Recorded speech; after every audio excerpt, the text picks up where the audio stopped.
Alright, it's still National Bugs Bunny Day. I haven't even uploaded the video I just shot yet. One of the things included in that video were these breeders of the Tiger King Cobras, and I was wondering why they were a little skittish. And as I was getting ready to put everything away, I saw that one of them is having fry. So they're up at the top there. Gonna have to find a place to put them. Partly why I recommend my food so much, because between the live baby brine shrimp and high protein food, I'm literally getting tons of fry out of everything and running out of room where to put them. And also the female I mentioned with the, I guess it was a bit dorsal, is right there. So I have to keep my eye on that. I may have to take her out. I mean, take her out of the tank, not figuratively take her out. And I'd mentioned that the blue deltas had fry. Blue delta is just one female with the navy blue Moscow male, and they are swimming around now. But of course I put the camera on them and I can't find them.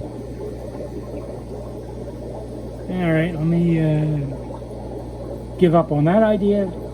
Nice view of the plants. Son of a gun. Alright, well, they don't want to show up. Suckers. Alright, so this is the other thing. It's obviously still the same day. That's the light in the background. Because I haven't even taken these albino fry out yet. But they're starting to congregate and stay out in the open. So they've survived the beginning stages of being completely awkward and not being able to swim. So I'm going to take them out next, out of the tank, put them in their temporary home, and pick up with that in just a few seconds. Alright, I'll continue on with the video and get to some other stuff. These are all the fry I just took out of the those beautiful red albinos tanks. She had about 25 or more fry, which is fantastic for a first drop of fry. The male that was in the tank is the father of the of all the fry, so I have to inform him that he's got to get a job, support these dudes and dudettes. But excellent shape on these things, and they're already moving around pretty good. They've eaten the high protein food I put in, so all very, very, very good news on this stuff. So that's kind of hard to see them all. See if I can get them from above here. It's a marina breeder box, and they're going to live in there for, with there's going to be an airline in there and some plants. So excellent drop for the first drop of fry, and at least I know I'll get a third generation out of these red albinos, which, to me are red. To the guy in the Netherlands are orange. I don't know what to tell you. To me they're red, and it's my channel, so they're red. And anyway, I'll add some more stuff. And before I forget, what is the difference between a politician and a snail? One is a slimy pest and leaves a trail everywhere, and the other is a snail. I think I told it right this time. Ali Sean pointed out I told the joke backwards last time. So I really don't do well with the jokes like that. Or perhaps I don't do well with all the jokes. I don't know. For you to decide. Alright, be right back. Alright, this video is still ongoing. It's still April 30th. It's still super windy out. And I'm just going to add in some crosses that I've set up to work on. Now I'm kind of revisiting the cross of the Roebuck Red to the Pingu female. It's the only male she's ever been in with. She looks like she's been hit to me.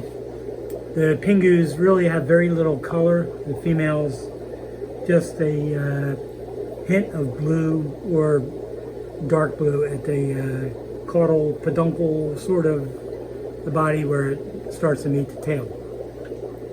So the reason why I'm redoing this cross is because I did the cross 3 times or I got 3 drops out of the prior pairing, and unbelievably I got all males. Every single one in all 3 drops were males, including a drop of 47 fry. So that usually means genetically it's not a real good cross. It's kind of like, it's called the death gene, I would say, where you reach the end of the road. So I decided to do it again with Roebuck red male from a different tank and a Pingu female from a different tank. And I picked her when she was like 8 weeks old. So she's been in with this male for about 2 months. So I should get some fry out of this cross pretty soon. And this tank is it's got some water stain, hard water marks on it. This is another cross I set up just within the last few days. It's the Russian red lace snakeskins. A couple of males I culled because I really didn't like the amount of black spots on the side. And this one I didn't like the black edging of the tail.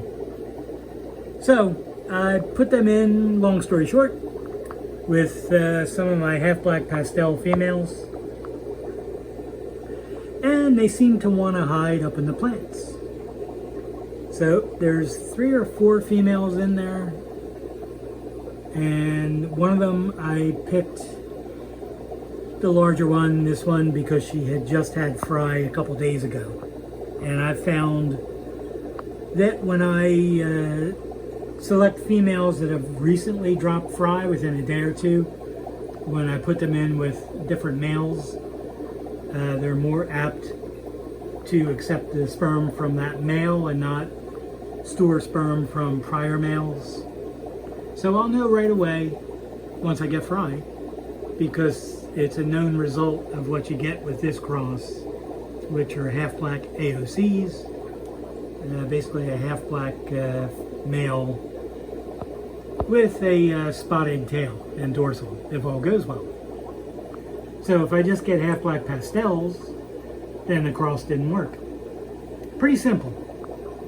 So it's good to know, and it's even better when you know what you're going to get if it works right. So I'll see if I can move over without screwing anything else up to show you a couple other interesting things. And I really wanted to show this cross, but I can't because the water's still green. But I crossed a blue delta male with half black pastel females, and I have 2 generations in here. Now it's hard to tell because I have green water, or water if you're from another state, but you can see these males have black or dark blue spots, which they shouldn't have. So that's something in the background of one of them. And probably, maybe the blue deltas may have had like a half black in the background, and that correlated to spots in the tail. But I kind of wish the water was clear. Then we could both see if their tails are all like a pastel blue, or if that's the green tint making it look that way. So I'm just going to colony breed this until I see males that don't have any spots in the tail. But I'm pretty sure these females have a bluish tail. So we'll see. Anyway, hopefully we can get this female on here. This is going to be this is a mystery female for all of us to try and figure out what we're going to end up with, or what I'm going to end up with. Now, of course, she's hiding behind the plants. What happened was the guy I get the transshipper was able to, well, actually he offered me some fish that somebody didn't want to buy. Well, they bought them and they didn't want to pay for shipping.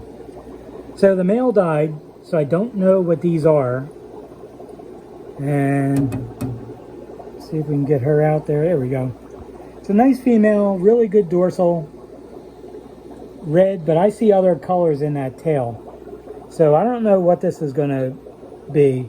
He also didn't know if she was pre-hit from the breeder. Where the heck is she? So I think she is, based on how she's filling out. Had her 2 weeks, and she's filling out pretty good. So there's a gravid spot, but who knows, with guppies that could be anything, female guppies. So we'll see. It's a very nice female. If I don't get fry, I'm going to put in 2 roebuck red males in about 3 weeks and see what we get with that. But I don't get females with a dorsal like that you can't see because she keeps hiding. All right, there's a better look. Nice. A little concerned about the shape of the tail. It's like almost like the shark fin thing. So we'll see what I end up with. It's you know, it was inexpensive. Hey, it's my finger. So we'll see what happens. Hey, should like my finger. Oh, I should be careful what I'm saying. And this is another tank I'm going to move fish into as well as this one. Believe it or not, it's a clean tank, but I got the hornwort in here. It's adjusting. There's also some water sprite. So we'll see. And it's the last one I'll show because the video's starting to get long. It's also because I just filmed 2 videos in the space of a half hour. So these are, believe it or not, these are, it's a male and about 4 females of roebuck reds. And he doesn't seem to want to turn. But these are more or less culls. I did 2 outdoor tubs last summer, and the fish looked really lousy. But the fry, because I saved them, I didn't want to bump them off, and because I knew the bloodline was great. So let's see if he wants to move. I just scared the crap out of him. Just did what you're not supposed to do. And let's see if we can get him on here. Here we go. So I don't like the tail shape, but I love the color. It's got a good dorsal. So I'm going to see what kind of fry I get out of them and go from there. The females, God knows where they are. They're definitely hit. There we go. Yeah, they don't like me or the camera. What the heck? Come on. Give me a break. There's some bubbles. Anyway, you can see they're all healthy, looking good. And I will get fry out of this group before too long. There's a lot of water sprite in here, so the fry will get a chance to live. There we go. Maybe I can move this thing out of our way. Not bad. So you can kind of see why I culled the group. The tail shape's not good on that male. I don't know what that is. It's not really a veil. It's almost a flag shape, but the color is good. So based on genetics, I know I'm going to get some good fry out of them, and they're not too far off. Real good dorsal on them as well. So anyway, thanks for watching. I'll probably put this video up tomorrow, which is May 1st. So it'll be 2 videos in 2 days. So thank you so much for watching. If you have any questions, leave them in the comments, or you can send me an email. And have a good one.